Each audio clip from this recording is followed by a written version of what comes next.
Today, based on information developed by that investigation, a Fulton County grand jury returned a true bill of indictment, charging 19 individuals with violations of Georgia law arising from a criminal conspiracy to overturn the results of the 2020 presidential election in this state.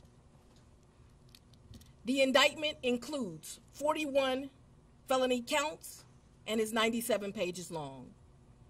Please remember that everyone charged in this bill of indictment is presumed innocent.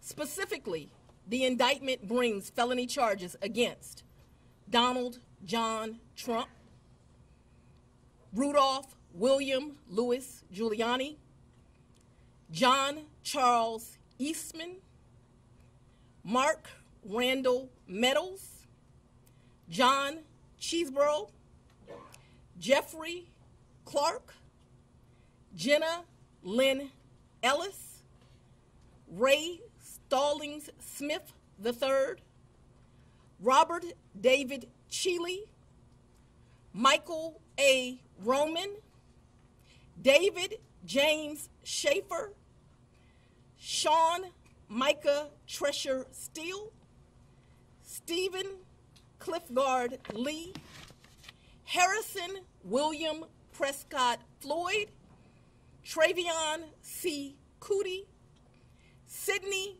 Catherine Powell, Kathleen Austin Latham, Scott Graham Hall, and Misty Hampton, also known as Emily Misty Hayes. Every individual charged in the indictment is charged with one count of violating Georgia's Racketeer, Influenced, and Corrupt Organizations Act through participation in a criminal enterprise in Fulton County, Georgia, and elsewhere to accomplish the illegal goal of allowing Donald J. Trump to seize the presidential term of office beginning on January 20th, 21. Specifically, the participants in association took various actions in Georgia and elsewhere to block the counting of the votes of the presidential electors, who were certified as the winners of Georgia's 2020 general election. As you examine the indictment, you will see acts that are identified as overt acts and those that are identified as predicate acts, sometimes called acts of racketeering activity. Overt acts are not necessarily crimes under Georgia law in isolation, but are alleged to be acts taken in furtherance of the conspiracy. Many occurred in Georgia, and some occurred in other jurisdictions and are included because the grand jury believes they were part of the illegal effort to overturn the results of Georgia's 2020 presidential election. The acts identified as predicate acts or acts of racketeering activity are crimes that are alleged to have been committed in furtherance of the criminal enterprise. Acts of racketeering activity are also charged as separate counts in the indictment against those who are alleged to have committed them. All elections in our nation are administered by these states, which are given the responsibility of ensuring a fair process and an accurate counting of the votes. That includes elections for presidential electors, Congress, state officials, and local offices. The state's role in this process is essential to the functioning of our democracy. Georgia, like every state, has laws that allow those who believe that results of an election are wrong, whether because of intentional wrongdoing or unintentional error, to challenge those results in our state courts. The indictment alleges that rather than abide by Georgia's legal process for election challenges, the defendants engaged in a criminal racketeering enterprise to overturn Georgia's presidential election result.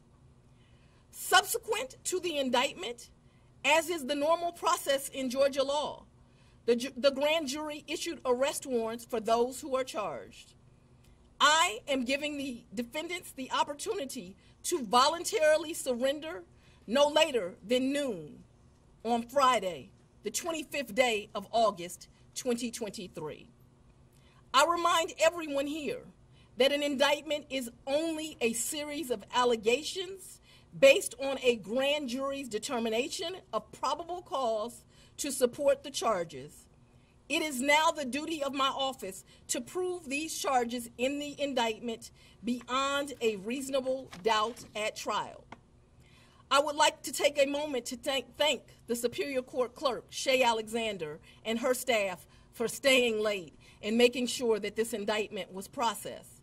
I would also like to thank the men and women of Sheriff Labatt's office for keeping the courthouse open, but most importantly for keeping us safe over the weeks and months that have led up to this indictment, and for what I know they will continue to do to keep us safe.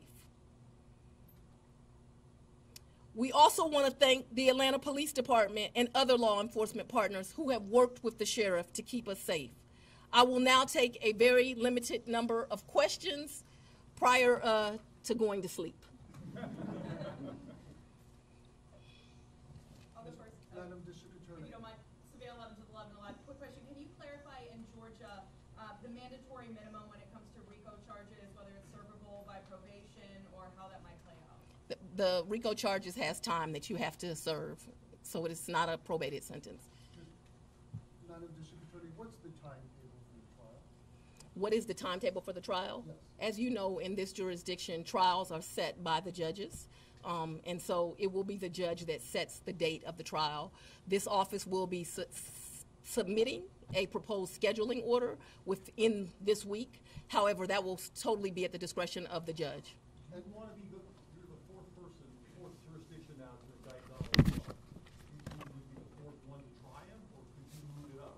You want to be the first to try him? I don't have any desire to be first or last. I want to try him and be respectful for our sovereign states. We do want to move this case along, and so we will be asking for a proposed order that occurs a trial date within the next 6 months. Madam District Attorney, earlier today there was a fictitious document, according to the Fulton County Clerk's Office, that was circulated online with charges against former President Donald Trump. That fictitious document matched exactly the charges that we now see in this indictment. Can you tell us more about that document leak? Because now you have the former president's lawyers who are saying that this is emblematic of a serious problem with your office. No, I can't tell you anything about what you refer to. What I can tell you is that we had a grand jury here in Fulton County. They deliberated till almost 8 o'clock, if not right after 8 o'clock. An indictment was returned. It was true billed, and you now have an indictment. I am not an expert on clerks' duties or even administrative duties. I wouldn't know how to work that system, and so I'm not going to speculate. Next question. Have you had any contact with the special counsel about overlap between these cases, and do you intend to try all of these defendants together? Do I intend to try the 19 defendants in this indictment together? Yes. And have you had any contact with the special counsel about the overlap between this indictment and the federal indictment? I'm not going to discuss our investigation at this time. I'm going to take. What do you make of the arguments made by former President Trump that this is a politically motivated indictment? I make decisions in this office based on the facts and the law.